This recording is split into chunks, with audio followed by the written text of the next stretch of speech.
ఆంధ్రప్రదేశ్ అధికారంలో ఉన్న కూటమి సర్కార్ చంద్రబాబు నాయుడు గారు చేస్తున్న అరాచకాలు 1-2 కాదు.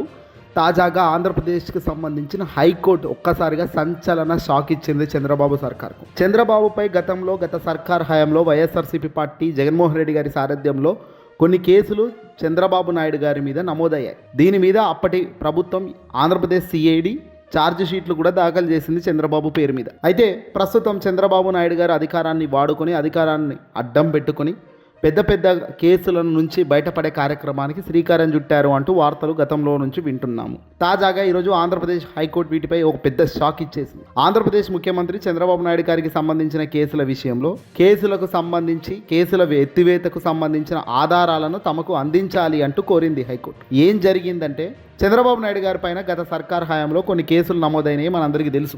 ఆ కేసులు ఏపీసీఐడి నమోదు చేసినవే, విచారణ కూడా చేశారు వాళ్ళే, ఛార్జ్ షీట్లు ఫైల్ చేశారు. ఆ ఫైల్ చేసిన సందర్భంలో తప్పులు జరిగాయి అనే విషయాన్ని ఫైండ్ చేసింది.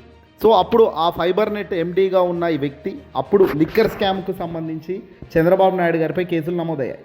ఈ అంశాలన్నిటిపైన సిఐడి తాజాగా ఆంధ్రప్రదేశ్కి సంబంధించి ఏసీబీ కోర్టులో ఫైనల్ రిపోర్ట్ను దాఖలు చేసింది. ఈ కేసులకు సంబంధించి అప్పుడు కంప్లైంట్ చేసిన అధికారులు ఐఏఎస్ అధికారులు కేసులు ఎత్తివేయడానికి మాకు ఎటువంటి అభ్యంతరం లేదు అనే విషయాన్ని ఏసీబీ కోర్టుకు చెప్పిన నేపథ్యంలో ఆ కేసుల్ని ఎత్తివేస్తూ ఏసీబీ కోర్టు కూడా నిర్ణయం తీసుకుందట.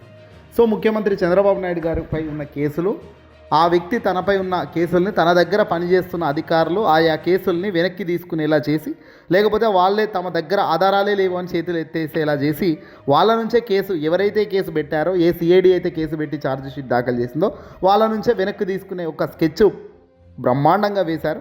ఆ కేసు రద్దు చేసుకునే ప్రయత్నం ముఖ్యమంత్రి చేయడం సరైందే కాదు అని అధికార దుర్వినియోగం పాల్పడటమే అవుతుంది. ఇదంతా కూడా ఇది చంద్రబాబు ప్రమేయం లేదు, తెలుగుదేశం పార్టీకి సంబంధించిన పెద్దల ప్రమేయం లేదు, ఇదంతా జరిగే పని కాదు.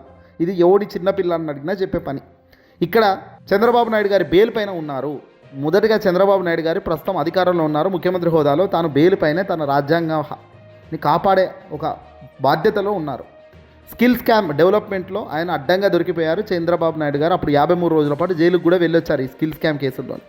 బెయిల్ ఇచ్చేందుకు బలమైన ఆధారాలు ఉండడం వల్లే ఆ రోజు మధ్యంతర బెయిల్ కానీ ముందస్తు బెయిల్ కానీ ఏవి కూడా ఆయనకు అరెస్ట్ చేసిన వెంటనే రాలేదు. 53 రోజుల పాటు బెయిల్ రాలేదు. చివరికి హ్యుమానిటేరియన్ గ్రౌండ్స్ కింద పోయి ఆరోగ్యం బాగాలేదు అని చెప్పి చివరకు బెయిల్ తీసుకొచ్చే ప్రయత్నం చేశారు. అప్పుడు ఆ తర్వాత రెగ్యులర్ బెయిల్ వచ్చింది, అది వేరే విషయం. కానీ ఇక్కడ బెయిల్ పైన ఉన్న ఒక మనిషి, ఆయన ముఖ్యమంత్రి కావచ్చు, ప్రధానమంత్రి కావచ్చు, సీఎం కావచ్చు, పిఎం కావచ్చు, సామాన్యుడు కావచ్చు, చట్టం ఎవరికి చుట్టం కాదు అంటుంటారు, చట్టం అందరికీ సమానమే అంటారు.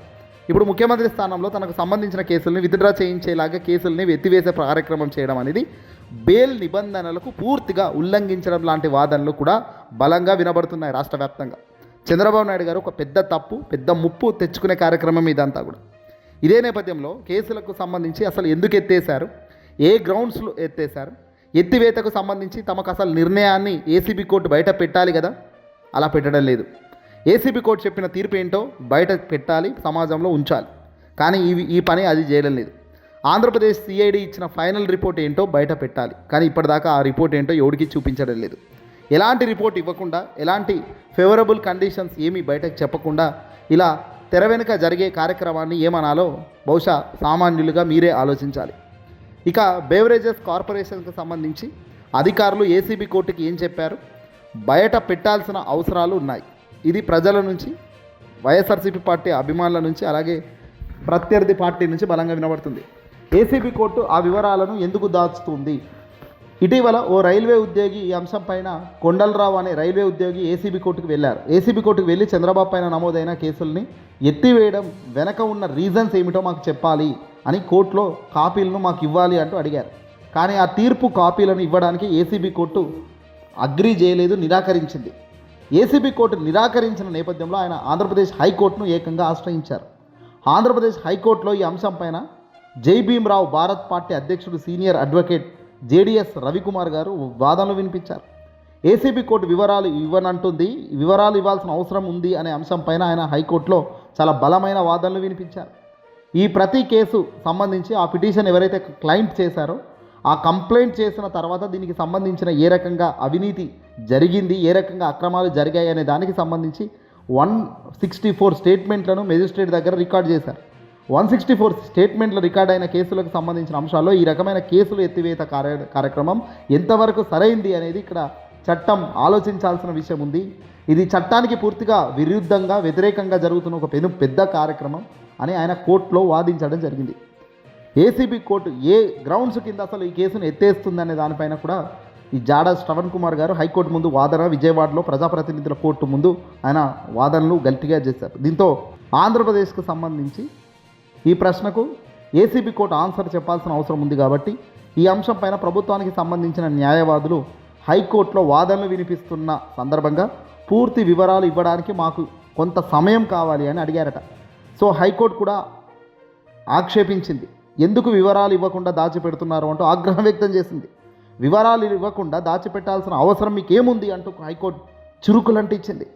ముఖ్యమంత్రి చంద్రబాబు నాయుడు గారి పైన కేసులు ఎత్తివేయాలని నిర్ణయం తీసుకున్నప్పుడు దానికి సంబంధించిన కోర్టు తీర్పు చెప్పినప్పుడు ఆ తీర్పును రహస్యంగా దాచి ఉంచాల్సిన అవసరం ఏంటి అంటూ హైకోర్టు తొలిసారి ప్రభుత్వానికి సంబంధించి కూటమిపై గట్టిగానే ప్రశ్నల వర్షం కురిపించింది. ఇక 164 మంది స్టేట్మెంట్లు రెండు ఏళ్లగా ఏసీబీ కోర్టు పరిధి కాని కేసును కూడా తాను ఏ రకంగా కేసు ఎత్తివేస్తూ నిర్ణయం తీసుకుంటుందనే అంశాన్ని కూడా హైకోర్టు తప్పుబట్టడం జరిగింది. ఈ రెండు విషయాల్లో కూడా ఆంధ్రప్రదేశ్ ప్రభుత్వం కూటమి సర్కార్కు గట్టిగానే హైకోర్టు షాక్ ఇస్తూ కీలక వ్యాఖ్యలు చేసింది. ప్రభుత్వానికి సంబంధించిన అడ్వకేట్స్ పూర్తి వివరాలు ఇవ్వడానికి సంబంధించి ఏసీబీ కోర్టులో ఏం జరిగింది, ఫైనల్ రిపోర్ట్ ఏంటి, ఆ కాపీలో ఏంటి, ఇవన్నీ కూడా కోర్టు ముందుకు రావడానికి కొంత సమయం పడుతుంది. ఈ నేపథ్యంలో ఫిబ్రవరి 3వ తారీఖు వరకు దీనికి సమయం ఇస్తున్నట్టు హైకోర్టు తెలిపింది. ఫిబ్రవరి 3వ తారీఖు లోపు ఆంధ్రప్రదేశ్ ప్రభుత్వం వైపు నుంచి ప్రభుత్వ న్యాయవాదులు ఏసీబీ కోర్టు ఇచ్చిన తీర్పు కాపీలను, అలాగే Andhra Pradesh CID, AP CID file చేసిన ఫైనల్ రిపోర్ట్ కాపీని హైకోర్టు ముందు సమర్పించాల్సి ఉంటుంది. ఇక్కడ చంద్రబాబుకు అగ్ని పరీక్ష కనబడుతుంది. హైకోర్టుకి ఆ వివరాలను సమర్పిస్తే వాళ్ళు అసలు ఏ గ్రౌండ్స్ పైన ఈ కేసును కొట్టేస్తున్నారు, కేసు కొట్టేస్తున్న సందర్భంగా అసలు కేసు కొట్టేయడమే, ఆంధ్రప్రదేశ్ ఏసీబీ కోర్టు కొట్టేయడమే చట్ట వ్యతిరేకమా అనే వాదన కూడా ఇక్కడ ఉంది. దీనికి బలం చేకూరుతుంది. చట్ట వ్యతిరేకం కాదా, అవునా కాదా అనే విషయం పైన కూడా హైకోర్టులో విచారణ చేసి డిసిషన్ తీసుకుంటారు. దీంతో వివరాలు బయటకు వస్తాయి. ప్రధానంగా కేసు ఎందుకు కొట్టేశారు, ఏ కారణాలతో కొట్టేస్తున్నారు, ఎవరు కేసు గతంలో కంప్లైంట్ చేసిన వాళ్ళు మేము కంప్లైంట్ చేసింది తప్పైందని చెప్పుకోలేని కోర్టుకి చెప్పడం ఏంటి, అసలు అలా తప్పైందని చెప్పినప్పటికీ 164 మంది స్టేట్మెంట్లను ఏ రకంగా ఉదాహరణగా తీసుకోగలుగుతారు, ఇవన్నీ కూడా ఇప్పుడు హైకోర్టు చాలా సీరియస్గా దృష్టి పెట్టబోతుంది. సామాన్యుడిగా ఒకటైతే ఆలోచించాల్సిన అవసరం ఉంది. ఏంటి అంటే అధికారం లేనప్పుడు, అధికారం ఉన్నప్పుడు ఎందుకు ఇదే జరుగుతుంది? ఆంధ్రప్రదేశ్లో చంద్రబాబు నాయుడు గారు అధికారంలో లేనప్పుడు స్కిల్ స్కామ్ కేసుల్లో అడ్డంగా బుక్ అయినట్టుగా సాక్ష్యాధారాలు చూపించి ఆయన అరెస్ట్ చేయడం జరిగింది. గతంలో ప్రభుత్వం వైఎస్ఆర్సీపీ పోవడం, ఆ గ్రౌండ్స్ అన్నీ పర్ఫెక్ట్గా అలైన్ అయినాయి కాబట్టి ఆయనకు బెయిల్ రాలేదన్నది వాస్తవం అనుకుందాం కాదు. మరి ఇప్పుడు సింపుల్గా కేసులు కొట్టేసుకుంటూ పోవడం అనేది అసలు ఎంతవరకు ధర్మం? అంటే ఒక అధికారం మార్పిడి జరగడం వల్ల ఏదైనా సాధ్యమేనా? ప్రజలను రక్షించాల్సిన బాధ్యత ఉండాల్సిన వ్యక్తులు చేయాల్సిన పనుల ఇవి. మరి ఇదే నిజమైతే దీనికి శిక్షలు ఏమైనా ఉన్నాయా? తక్షణమే బెయిల్ రద్దు చేసి చంద్రబాబును మళ్ళీ ఏ బెయిల్ మీద అయితే ఉన్నాడో ఆ బెయిల్ వాపస్ తీసుకోవాల్సిన హక్కు కోర్టుకు ఉంటుంది కదా.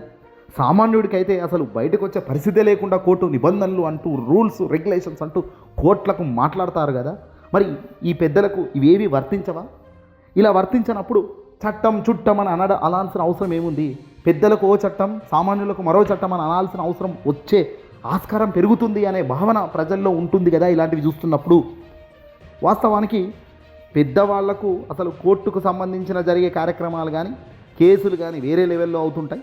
సామాన్యుడికైతే చిన్న తప్పు చేసినా కూడా తీసుకెళ్ళి నెలల కొద్దీ జైల్లో పెట్టే సంస్కృతి చాలా కాలం నుంచి ఎప్పటి నుంచో చూస్తూనే ఉన్నాం. మరి వీటికి రాజ్యాంగంలో హక్కులు కాలరాస్తున్నట్టే కదా. ఒక సామాన్యుడికి, ఒక మధ్యతరగతి కుటుంబంలో ఏదైనా ఒక వ్యక్తి చేసిన ఒక తప్పు వల్లనో, ఏదైనా ఇన్సిడెంట్ వల్లనో ఈరోజు అధికారం దుర్వినియోగం చేస్తూ అధికారాన్ని అడ్డు పెట్టుకొని ఉన్న కేసులను కొట్టేసుకునే కార్యక్రమం చేస్తున్న ఈ వ్యక్తి చేస్తున్నది తప్పా కాదా అన్నది ఈరోజు కోర్టులు డిసైడ్ చేసి తక్షణమే బెయిల్ రద్దు చేసి జైలుకు పంపాల్సిన అవసరం ఉందా లేదా? మరి ఆ కార్యక్రమం కోర్టు చేస్తుందా? లేదంటే కోర్టుకు పైనుంచి కేంద్రం నుంచో ఇతర పెద్దల నుంచో మద్దతు లేదా ఒత్తిడి వచ్చి నిర్ణయాలు వెనక్కు తీసుకునే కార్యక్రమాలు చేస్తాయా అన్నది కాలంలో జరిగే పరిణామాలను బట్టి చూడాల్సిన అవసరం ఉంది. మీరేమంటారు? కామెంట్ చేయండి.